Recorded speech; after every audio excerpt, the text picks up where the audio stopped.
Hello, Michael Coxon here from Beneteau Yachts, Flagstaff Marine.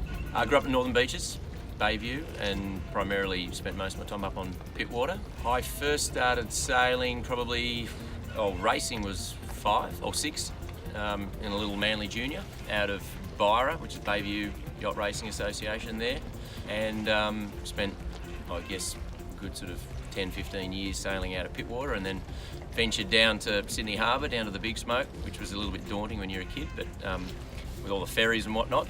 So I've spent a lot of the time Pittwater and Sydney Harbour. My father, he was a mad keen sailor, still is. Mother, definitely not. She's a dairy farmer's daughter and definitely didn't like a boat tipping, that's for sure. We actually did own a Compass 29 for 30 years, and I think the sails went up 3 times. She didn't like boats tipping over, but it was fine, it worked well. We used the boat as a cheap form of a motorboat, really, yeah. When I grew up, there was a few things. I wanted to either be a sailmaker, a plumber, or a butcher, and I don't know why.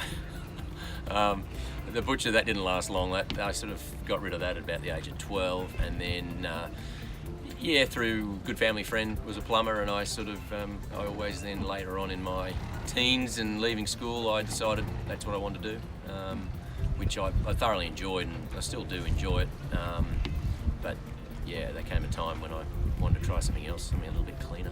When I got the opportunity, I was good friends with Mika, and about 8 years ago, he suggested I could maybe come and work for him, and I thought, why not try something different? And I'm still yet to have my review, actually, so that was 8 years ago, so I'm enjoying it, so all good. I think definitely having good knowledge of boats enables me to bring to a customer. I can sort of relate with a lot of stories in terms of when they're looking at a boat, what to look for in a boat. I can straight away, you can tell if they're a cruiser or they're a racer, and how you could then advise them along the way of this is what you should be looking for in a boat, or not, because quite often some people don't actually realise what can make a boat racier, so performance ways. So I can definitely try and aid people in their decision making when it comes to choices on a boat and extras that they might tickle when they're trying to buy a boat, either new or second hand. I guess the benefits of sailing and boating, well, one, you've got I guess the leisure time of boating, which is just great to get outdoors, no doubt turning off the TVs and computers and actually going enjoying the outdoors and the waterways, which Sydney's some of the best parts in the world, especially as I say, when I grew up in Pittwater, is fantastic. A lot of national parks and waterfalls and whatnot. So that's that element of it, but also, if you get into the junior classes and learn to compete, you're learning, you're refining your skills on how to trim the sails, how to get the best performance out of the boat. But I think as a kid, it's like any sport. There's a camaraderie there, and the desire and the fun in trying to win, but not only win, just to compete, and the friendships you make. So I think as a sport, it's fantastic because you can still be doing it to the age of 90, whatever. My dad's 73. He still probably considers himself young, but he still races on a far 40, sailing the main, trimming on the main, and he's as keen as anyone is. I'm definitely a yachty.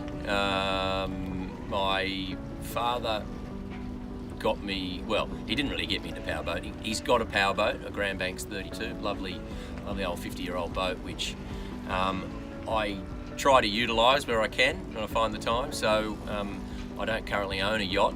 I like to use my father's boat and mother's boat, when I can from time to time. So although I don't have a sailing boat, I'm definitely classify myself as a yachty. I mean, I guess if you look around here right now, it's a beautiful balmy day in the middle of winter, and we're working on boats. I came from a plumbing background. I was a plumber for 20 years and spent most of my time in building sites were dusty, dirty, and I guess to have an opportunity to work in this industry, I never thought I would. I've as I said, my family have all been involved in boats, and I sort of never thought I'd make a career out of that. It's just being around the people I'm with. I enjoy their company, and we've got a good rapport amongst the group, and we have a good laugh and don't take things too seriously, and try and I guess get a few sails away. Sailing the 18-foot skiff is something that I get a massive buzz out of. It's a boat that's pretty hard to tame, and on a fresh windy day they're very exhilarating. So on a day like that, when you're back at the bar, that gives me a lot of pleasure, looking back on the race and competing.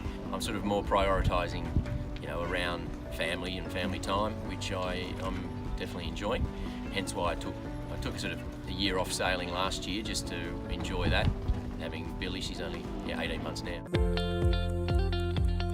I guess if you look at sailing as a sport, in terms of achievements, I think just the camaraderie you get with all your other competitors, and the friendships I've made have been fantastic and are ongoing.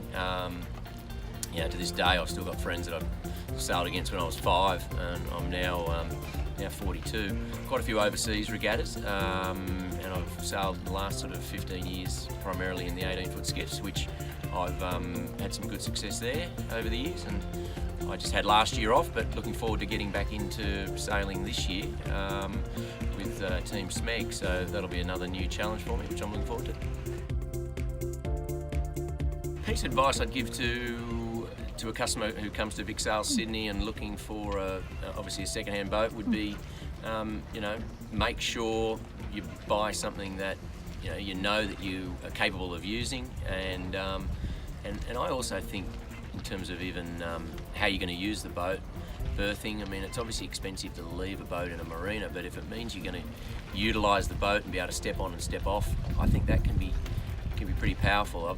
It's a lot more expensive in a marina than it is on a swing mooring, but I find nowadays there's a lot of people that buy a boat, put it on a mooring, and don't necessarily use it as much as they probably would if it was in a marina. So it's obviously it's a pleasure item that you're buying, and it might only be for 2 years, 5 years, or whatever it may be. But I guess know what you're getting yourself into, and at the end of the day, go ahead and enjoy it.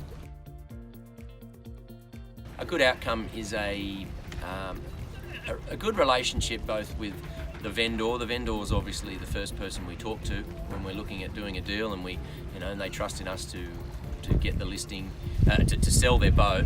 And so having number one, having a good rapport with the vendor, good communication, and then when you manage to then sell the boat, you want both vendor and buyer to be happy and to be able to walk away and say, Vic Sails Sydney did a great job.